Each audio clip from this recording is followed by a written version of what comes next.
Okay, so in this video, I'm going to do a breathing exercise that I invented. Dad, Yeah? can we go to Twin Falls? Oh yeah, we should do that today. But say cheese. No, don't push that. Why? It's already filming.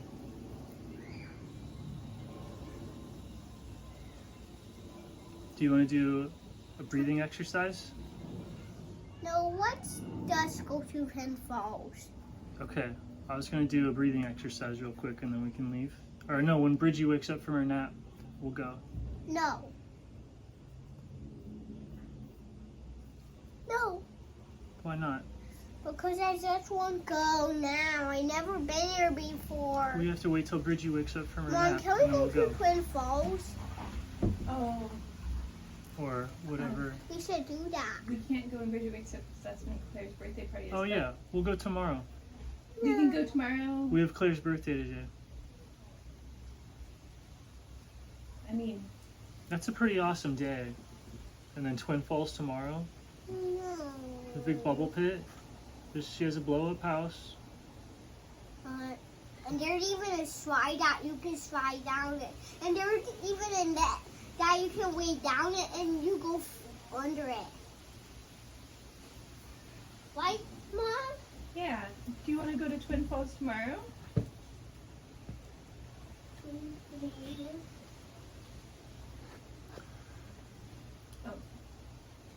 Call this person, sorry. So I'm going to demo a breathing exercise that will dramatically shift your consciousness in a safe way that you can do around even your family.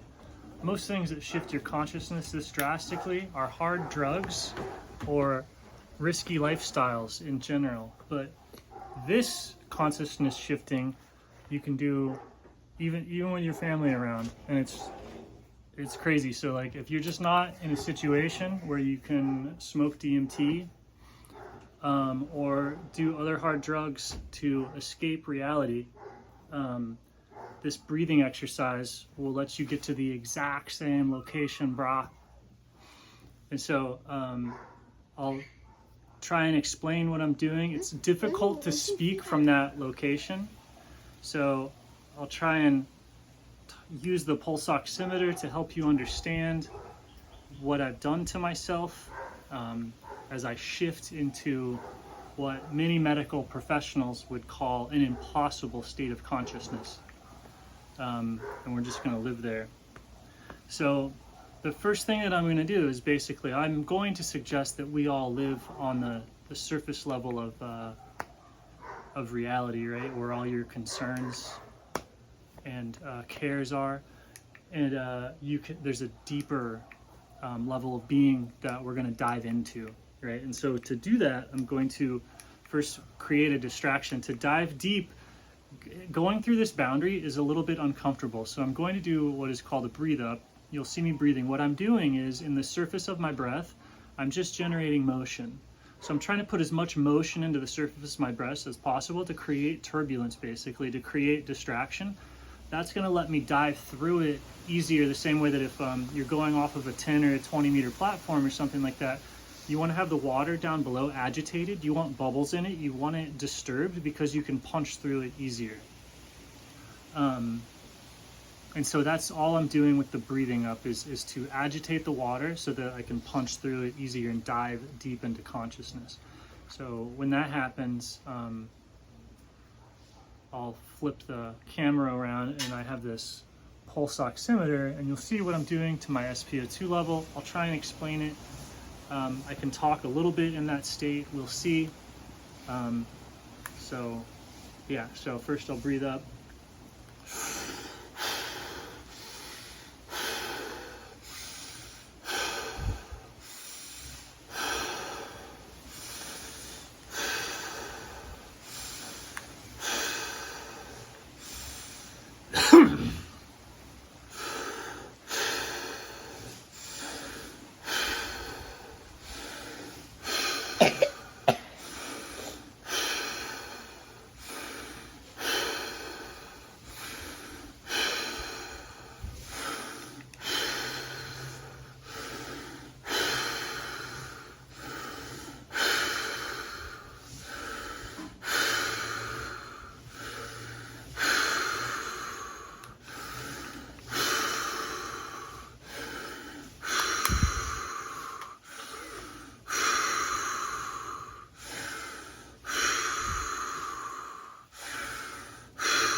switch to filming ahead.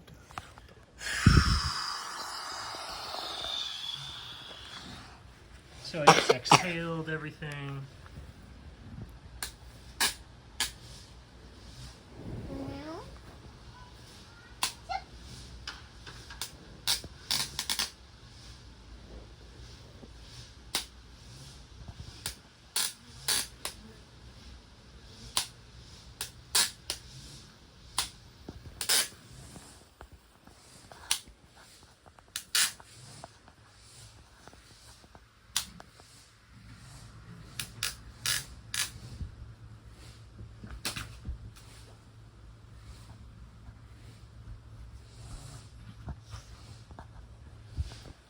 Da, da, da.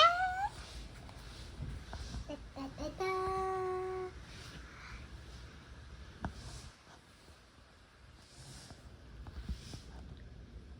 Da, da, da. Now move your hand.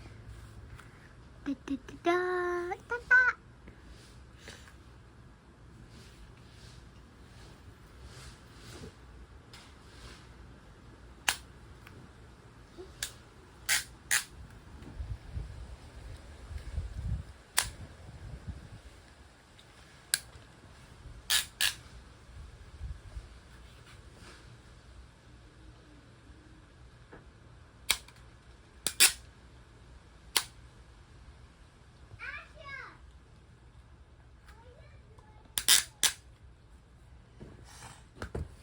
Well, I'm going to Twin Falls tomorrow.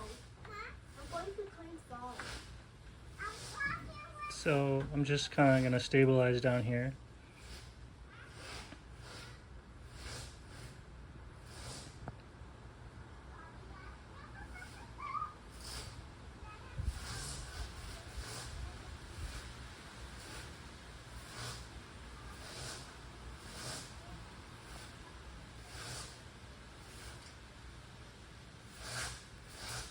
And so this is a deeper state of consciousness in the blood oxygen, right?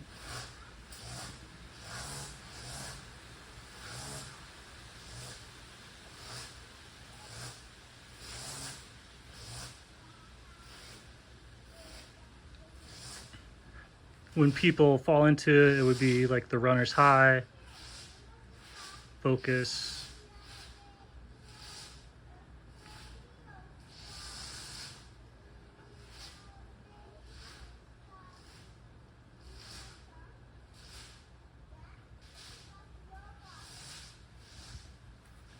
And I'm not like exactly holding my breath.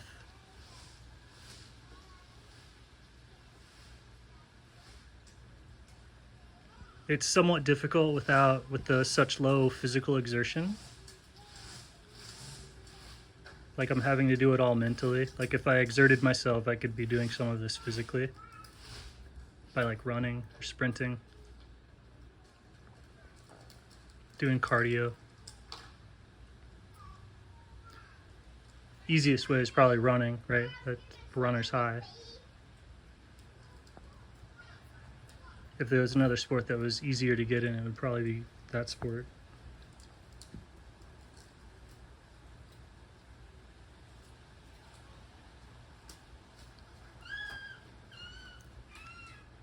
But it's a level of being that like the medical establishment would say you're unconscious.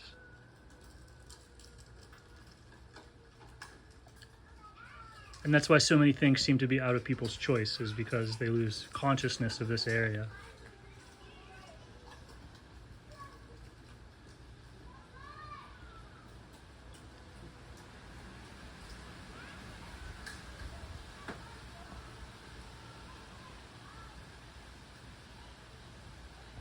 And you get rules and stuff that like even limit, and the guidelines are to say, you know, stay up here. Whoa, going down there is bad. Something went wrong down there, because when some people go down there, they go unconscious. So it's like that happens on multiple levels, around multiple different ways of like diving into that space. That was only one way to like live from the blood. That was like opening up the door of the blood. like a stretch. You could call it like a yoga, like how you have a sun salutation. If that was a yoga, you could say that was like opening the door of the blood in terms of like a qigong breathing exercise. Like a beautiful sunset can do it. Love does it. Drugs do it. But each of those things has consequences because of how, like, whatever there's different activities that open the blood, but it's like, what are the consequences of those activities in addition to opening the blood?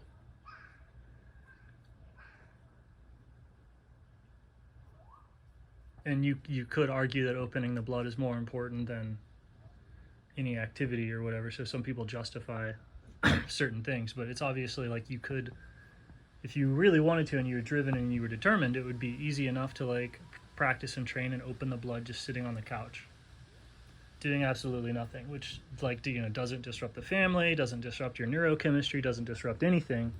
So there are ways of opening the blood that are not like totally scandalous. Like you could drop the SpO2 down to like really low and like live down there and then move from there, and then you become the blood to that depth. You become the whole ocean to that depth that you unlock the blood.